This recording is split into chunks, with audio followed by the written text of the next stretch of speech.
जब से corona virus का डर हुआ है,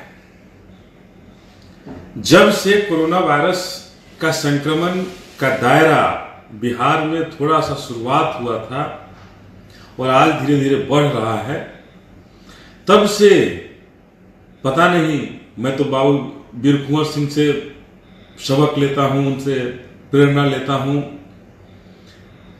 उनकी बहुत सारी वीर गाथाएं हैं, उनको देख करके, उनको सुन करके अपने आप में एक जज्बा भरने का काम करता हूं, भरने का काम करता रहा हूं। लेकिन हमारे माननीय मुख्यमंत्री जी को पता नहीं क्या हो गया, पूरी बिहार के 13 करोड़ आवाम त्राहिमाम संदेश दे रही है, लेकिन मुख्यमंत्री जी पता नहीं किस हाल में हैं, क्या कर रहे हैं, सामने नहीं आ रहे हैं। ये कौन सा लॉकडाउन उन्होंने किया है? उन्होंने घोषणा किया था लॉकडाउन का, लेकिन सामने नहीं आना, जनता को अपने हाल पर छोड़ देना, ये समझ में नहीं आता है कि ये कौन सी नीति है। ऐसी नीति कहां से आ गई? किस प्रजातंत्र के माहौल में, जहां प्रजा बिल्कुल भूख से कहीं तड़प रही है, किन्हीं के बेटे कहीं बाहर फंसे हुए हैं, बेटियां बाहर फंसी हुई है, छात्र की बात हम कर रहे हैं, वो बाहर फंसे हुए हैं, कहीं उसके लिए परेशान है। जो हमारा श्रमिक वर्ग है, श्रमिक भाई बहन जो हमारे हैं, माताएं जो हैं, अभिभावक जो हैं, जो बिहार के अलग अलग शहरों में, जालंधर से लेकर के, मतलब कहें कि कश्मीर से लेकर कन्याकुमारी तक फंसे हुए हैं, गुजरात के सूरत में की बात करें, अहमदाबाद में बात करें, मुंबई की बात करें, दिल्ली की बात करें, हर जगह हमारे लोग जो कल कारखानों को चलाने का काम करते हैं, पूरी अर्थव्यवस्था चलाने का काम करते हैं, वो सब लोग फंसे हुए हैं कहीं के कहीं। बिहार आना चाहते हैं कि हम अपने घर में अपने बच्चों के साथ, बच्चों का मुंह देखे, बच्चों के साथ रहें, अपने बूढ़े माँ बाप के साथ रहें। लेकिन क्या बोले, हम बोलते हुए शर्म आती है कि ये निकम्मी सरकार क्यों नहीं सुन पाती। राजनीति नहीं करने का समय है। मैं राजनीति नहीं करता हूं, पहले भी नहीं करता हूं, अभी तो विशेषकर मैं राजनीति नहीं करता, लेकिन कहना चाहता हूं कि आप आखिर कब तक 13 करोड़ आवाम को तड़पाओगे? आप 13 करोड़ जनता को कब तक तड़पाते रहेंगे? नीतीश जी समझिए कि ये 13 करोड़ आवाम के जो लोग बाहर फंसे हुए हैं, आपने कहा कि 10 लाख, पौने 11 लाख लोगों को 1-1 हजार रुपया दे दिए गए, तो मैं आपसे जानना चाहता हूं कि क्या वो 1-1 हजार रुपए जो आपने दिए, एक तो बहुतों के पास वो नहीं मिला वो रुपए, वो चूंकि सारे लोगों के पास हमने स्मार्टफोन आपने नहीं दे रखा है। आप हो सकता है कि बहुत अच्छे कंपनी का फोन रखते होंगे, लेकिन हमारे लोग जो है ना, वो 700, 800 और 1,000 रुपये वाला फोन रखते हैं, जो स्मार्टफोन नहीं होता है। नीतीश कुमार जी और बिहार की सरकार चलाने वाले हुक्मरानों से मैं कहना चाहता हूं कि वो स्मार्टफोन नहीं होता है, आप उसमें 1,000 रुपये कैसे, कौन सा ऐप्स डाउनलोड करेंगे? वो हमारे लोग अनपढ़ हैं, कुछ के पास फोन भी है तो उनसे डाउनलोड नहीं हो पा रहा है। हमने बात की, जहां 40-50 की संख्या में जो लोग हैं, उनके पास, किसी के पास उस ग्रुप में 4 आदमी के पास डाउनलोड हुआ, 5 आदमी के पास डाउनलोड हुआ, तो 5 आदमी के पास हुआ तो उनके 5 आदमी के पास पैसे गए, बाकी लोगों के पास तो नहीं गए। और 1,000 रुपए का क्या अहमियत है आज के समय में? ये टोटल 1.5 महीना का लॉकडाउन को आप 1,000 रुपए में कैसे खेपेंगे? नीतीश कुमार जी, कौन सा रास्ता आपने अपना है? आप ही बता दें उन श्रमिकों को कि आप 1,000 रुपए में 45 दिन का लगभग लॉकडाउन है, उस लॉकडाउन में 45 दिन आप कैसे पार करा देंगे? तो नीतीश कुमार जी माननीय हैं, बिहार को 15 साल चला रहे हैं, लेकिन किस रास्ते से आगे चलाना चाहते हैं ये समझ में नहीं आता है। मैं बार बार आपसे निवेदन करता हूं, हाथ जोड़ करके आपसे निवेदन करना चाहता हूं मुख्यमंत्री जी कि हमारे श्रमिक भाई बहन जो कभी कहीं जूस बेचने का काम करते हैं, जूस बेचते हैं, कोई हमारा भाई ठाकुर का काम करता है, नाई दाढ़ी बाल बनाने का काम करता है, कोई हमारा भाई ठेला चलाता है, कोई रिक्शा चलाता है, कोई छोटे छोटे उद्योग करते हैं। हमारे पटना सिटी में भी बहुत सारे लोग हैं जो बहुत छोटे छोटे उद्योग चलाते हैं, हस्तकरघा उद्योग में है। तो इन सबों के लिए, रिक्शा चलाने वाले, ठेला चलाने वाले, टेम्पू चलाने वालों के लिए अगर आप कुछ नहीं कर सकते हैं तो मैं नहीं समझ पाता हूं कि आप आखिर करेंगे क्या। ये 1000 रुपए और 500 रुपए देने की जरूरत नहीं है, वो देने की बात नहीं है। खुलेआम सामने आने की जरूरत है, सामने आकर के लोगों को बताने की जरूरत है कि डरो मत, इस कोरोना से मत डरो, हम लोग तैयार हैं और कोरोना को बिहार से मार भगाएंगे। ये नीति बनाने की जरूरत है। आप लुके हैं, छिपे हैं, एक आपके हुक्मरान भी लुके हैं, छिपे हैं। मैंने पहले भी गुजारिश की थी अपने विधायकों और सांसदों को, निकालिए क्षेत्र में, वो भी लुके हैं, छुपे। तो ये लुका छिपी का खेल कब तक चलेगा? कैसे इस लुका छिपी के खेल का अंत होगा? हमारी आवाम, हमारी 13 करोड़ जनता बिहार का कैसे रह पाएगा? ये तो लगता है कि नेतृत्व विहीन है। अपने आसपास के राज्यों में मैं देखता हूं तो ताज्जुब करता हूं कि हमारी ममता दीदी पश्चिम बंगाल की जो शेरनी है अपने क्षेत्र में उछल रही हैं, लाउड स्पीकर लेकर के अपने से अनाउंस कर रही हैं कि किसी को घबराने की जरूरत नहीं है, मैं हूं आपके क्षेत्र में। किसी भी अस्पताल में कोई हलचल नहीं होने देंगे, कुछ बिगड़ने नहीं देंगे, हम हैं यहां पर। जन वितरण की प्रणाली पूरी की पूरी ठीक रहेगी, मैं हूं यहां पर। लेकिन हमारे यहां क्या कहानी? हमारे यहां ठीक उल्टा है कि जितने भी जन वितरण प्रणाली है सब जगह लूट मचा हुआ है, सारे जगह लूट मचा हुआ है। आपदा प्रबंधन लूट का शिकार हो गया है। वो कहां खाना बनता है, कहां चला जाता है, ये समझ में नहीं आता है। पूरा का पूरा सिस्टम लूट में लगा हुआ है। माननीय मुख्यमंत्री जी, जगने की जरूरत है, आपको समझने की जरूरत है कि आखिर कब तक ऐसा चलेगा, कहां तक ऐसा चलेगा। मैं अपने तमाम साथियों से, अपने अभिभावकों से, अपने फेसबुक के माध्यम से कहना चाहता हूं, जो हमारे साथ जुड़े हैं उन सबों को कहना चाहता हूं, धैर्य का समय है, धैर्य रखने की जरूरत है साथियों। राजनीति का समय नहीं है, ये धैर्य का समय है। ये सरकार बिल्कुल सोई हुई है। मैं बार बार कह रहा हूं कि सरकार क्वारंटाइन में है, लेकिन क्वारंटाइन में नहीं है, ये कुंभकर्णी नींद में सोई हुई है। ये जगने वाली नहीं है। इस आपदा के समय में, इस विपत्ति के समय में सरकार जगने वाली नहीं है। ये सरकार सोई हुई है, कुंभकर्णी नींद में सोई हुई है। न तो ये जगेगी, न इसका कोई प्रतिनिधि जगने वाला है। ये तमाम लोग केवल और केवल घोषणा करेंगे, इसके अलावा कुछ नहीं कर सकती है ये सरकार। तो ये इन सरकारों का काम ही है घोषणा करना, घोषणा करते रहेंगे। हम और आप जिस कष्ट में हैं, उस कष्ट में रहना ही हमारा काम होगा, और उसी कष्ट से हम कैसे अपने जीवन प्रणाली को आगे ले जाएंगे, ये हम सबों को सोचना होगा। साथी, सोचना होगा कि हमारी जीविका कैसे चलेगी। तो अभी सबसे पहले इस विपदा के समय में हम लोगों से इस विपदा से निकलने की जरूरत है। और जैसे हमारे बक्सर में हुआ कि खैनी के मांगने और खैनी का बंटवारा करने में 20 आदमी में करीब संक्रमण फैल गया, 17 आदमी में संक्रमण फैल गया। तो हम कहना चाहेंगे कि धैर्य का समय है और आपस में शारीरिक दूरी जरूर बनाने की जरूरत है। दोस्तों, अपने गमछा से मुंह अपना जरूर बांधने की जरूरत है और शारीरिक दूरी बनाकर रखने की जरूरत है कि हम शारीरिक दूरी बनाकर रखें। और खैनी तो हम फिर खा लेंगे, अभी उस पर थोड़ा सा समझने और विचारने की जरूरत है। यह समझने और विचारने का समय है कि सरकारें केवल और केवल हमें घोषणा करने की कह रही है कि हम लॉकडाउन करें, इसके अलावा कुछ करने की जरूरत नहीं कर रहे। तो हम अपने तमाम अपने साथियों से अपील करना चाहता हूं कि आप इस धैर्य की घड़ी में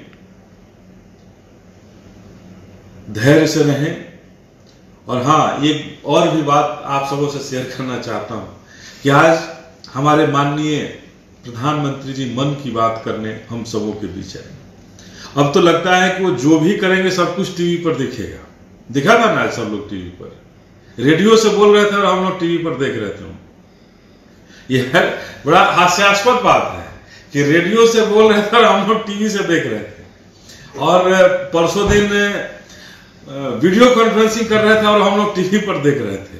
तो टेक्नोलॉजी हमारे प्रधानमंत्री जी बहुत अच्छा से समझते हैं और बहुत अच्छा से सारे टेक्नोलॉजियों को बनाते हैं कि कैसे हम लोगों के बीच में बने रहें। भाई, वीडियो कॉन्फ्रेंसिंग अगर हमको करना है तो हम टीवी पर क्यों दिखेंगे? तो ये समझने की जरूरत है कि ये टीवी पर हम क्यों दिखेंगे, कैसे दिखेंगे। ये नहीं होना चाहिए था, लेकिन उन्होंने मन की बात रेडियो पर की और हम लोग टेलीविजन पर उनको देख रहे थे। तो एक बड़ा आश्चर्य आया जब उन्होंने ये कहा कि जनता का लड़ाई है, जनता अपने ढंग से इसको लड़ाई को लड़ेगी। आश्चर्य हुआ कि भाई, हम 130 करोड़ जनता हैं भारत में, अलग अलग धर्मों के लोग हैं, जातियों के लोग हैं, लेकिन भारत तो बनता है 130 करोड़ जनता से। ये जनता अगर अपने से लड़ाई लड़ लेगी तो फिर इन सरकारों का क्या काम है? हम लोग सरकार बनाने में इतना जो वोट डालते हैं और इतना सारा पैसा टैक्स देते हैं जो सरकारों के पास जमा होती है, क्या काम है उनका? इन्होंने प्रधानमंत्री राहत कोष से अलग होकर के पीएम केयर बनाया। पीएम केयर में भी हमको लगता है कि हजारों करोड़ चला गया, लाखों तक पहुंच जाएगा, लेकिन क्या करेंगे इन रुपयों का? क्या ये भी रुपए अडानी अंबानी में बढ़ जाएगा? ये बड़ा सवाल है साथी कि हम रेडियो पे बोले, टीवी पर दिखेंगे, वीडियो कॉन्फ्रेंसिंग करेंगे, टीवी पर दिखेंगे, लेकिन ये जनता की लड़ाई है, जनता अपने ढंग से लड़ ले। अरे भाई अंधभक्तों, जगिए। ये ताली और थाली जो जनता से बजवाई गई, ये सारी बेकार है। जब जनता की लड़ाई है तो जनता को खुद निपटना होगा। प्रधानमंत्री ने आज मन की बात में स्पष्ट कर दी कि इस लड़ाई में सरकार आपके साथ नहीं है। डॉक्टरों को पीपीई किट अगर नहीं मिल रहा है तो नहीं मिलेगा, है जनता तक, जनता को देने की जरूरत पड़ेगी। तो मैं तमाम अपने साथियों से कहना चाहता हूं कि आपके आसपास में बहुत सारे अंधभक्त हैं। अंधभक्तों को अंधभक्ति को हटाइए। ये लड़ाई हम सबों को मिलकर लड़ना है। इसमें धर्म की लड़ाई नहीं होनी चाहिए। जिस तरह से कुछ पूरे भारत में धार्मिक लड़ाई की ओर भी इस कोरोना वायरस को लिया जा रहा है, तो ये लड़ाई धार्मिक नहीं है दोस्तों। रमजान का पवित्र महीना चल रहा है।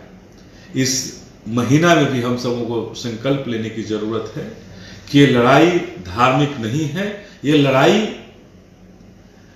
मानव समाज से है। ये लड़ाई मानव समाज से लड़ाई है, एक वायरस का लड़ाई है। वायरस कहां से आया, कैसे आया, हम नहीं कर सकते, लेकिन ये लड़ाई मानव समाज का है। हार ही नहीं, भारत ही नहीं, विश्व से भगाने की जरूरत है। कि कैसे भगा?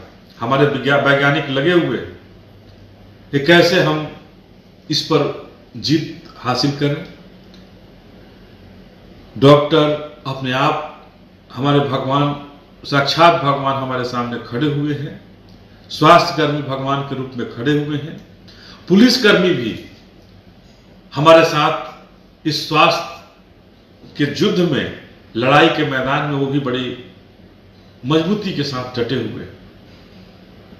कहीं कहीं बेचारे संक्रमित भी हो गए, क्योंकि उनके पास भी कोई पीपीई किट नहीं है, कोई किट नहीं है, और लगातार जनता के बीच में वो मिल रहे हैं, सबको समझा रहे हैं, सबसे समझ रहे हैं। जिलाधिकारी हो, जिला के अधीक्षण एसपी हो, सारे लोग लगे हुए हैं। छोटे दरोगा से लेकर सिपाही तक हो, सारे लोग लगे हुए हैं। सबका हम लोग ये ऋण कभी अदा नहीं कर सकते हैं दोस्तों।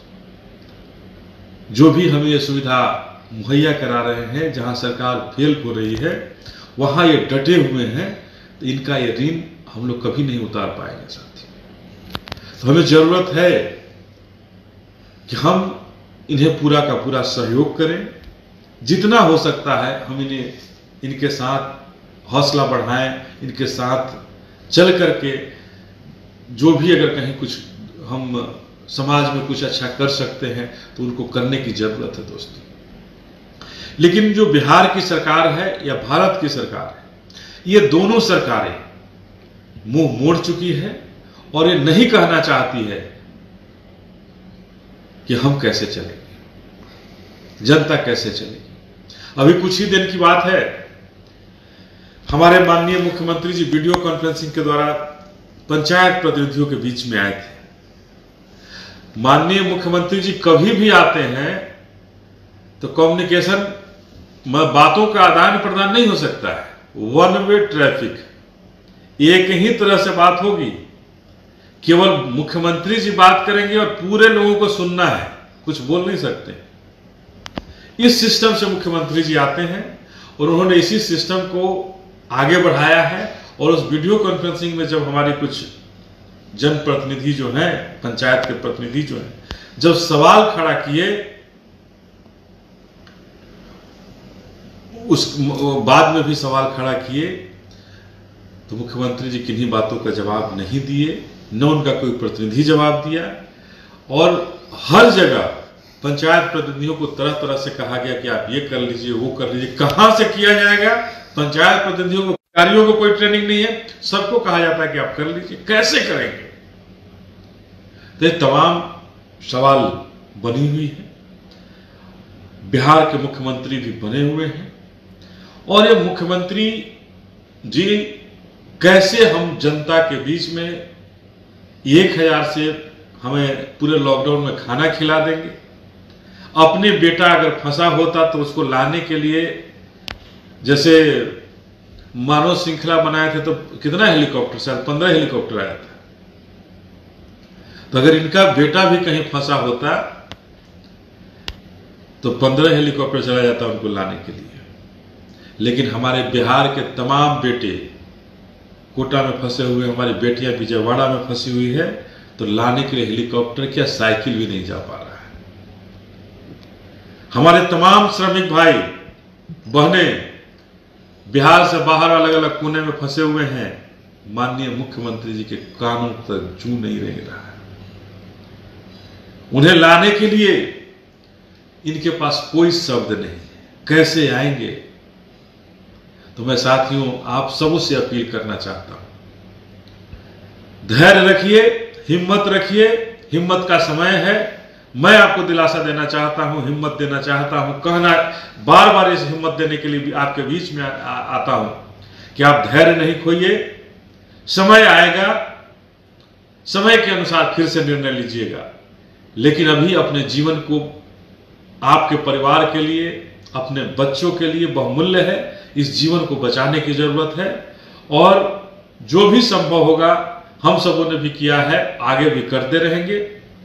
अपने तमाम साथियों से पुनः अपील करते हुए कि आप सभी अपने आस और पास किसी को भूखा नहीं रहने दें। जहां गरीबी है, जिसके पास खाने का साधन नहीं है, उसे जरूर मुहैया कराएं।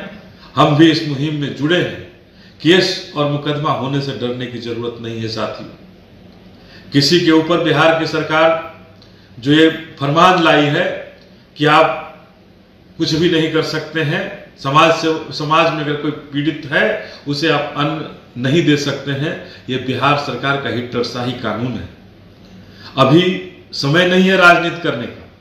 लेकिन एक कल वीडियो मैंने देखा कि बक्सर में लोग वहां आंदोलन कर रहे थे कि क्वारंटाइन सेंटर यहां से हटा लीजिए। सैकड़ों की संख्या में थे लोग। आज तक उन पर FIR नहीं हुआ। और हम लोग अगर राशन बांटते हैं जाकर के तो हम लोगों पर FIR हो जाता है। तो ये सुशासन बाबू की सरकार है, डबल इंजन की सरकार है।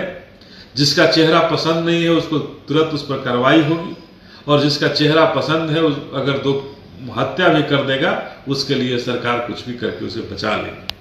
तो हम यही कहना चाहेंगे धैर्य रखिए, अपने आस और पास में किसी को भूखा मत रहने दीजिए। जैसे भी हो उसे राशन पहुंचाने का काम करें, उसे अन्न पहुंचाने का काम करें। क्योंकि सरकार, दोनों सरकार, केंद्र और राज्य की दोनों सरकारें कह चुकी है कि हमें जनता को लड़ाई अपने से लड़ना पड़ेगा। तो मैं आप सबों को, आप सभी जो हमसे जुड़े, सबको बहुत बहुत धन्यवाद देते हुए, और इस लड़ाई का एक सिपाही बनिए। आज बाबू वीर कुंवर सिंह का पुण्यतिथि है। इस पुण्यतिथि के अवसर पर हम सब शपथ लें कि आज हम सब इस लड़ाई को लड़ने के लिए, कोरोना वायरस से लड़ने के लिए, आज पुण्यतिथि के अवसर पर, बाबू वीर कुंवर सिंह के पुण्यतिथि के अवसर पर हम सभी शपथ लेते हैं कि आज हम सभी जो लॉकडाउन का नियम है उसको पालन करते हुए अपने आसपास किसी को भूखा नहीं रहने देंगे। भूख से तड़पते हुए परिवार को अन्न पहुंचाने का काम करेंगे, चाहे इसका परिणाम जो हो। धन्यवाद मेरे साथियों, सबको प्रणाम। जय हिंद।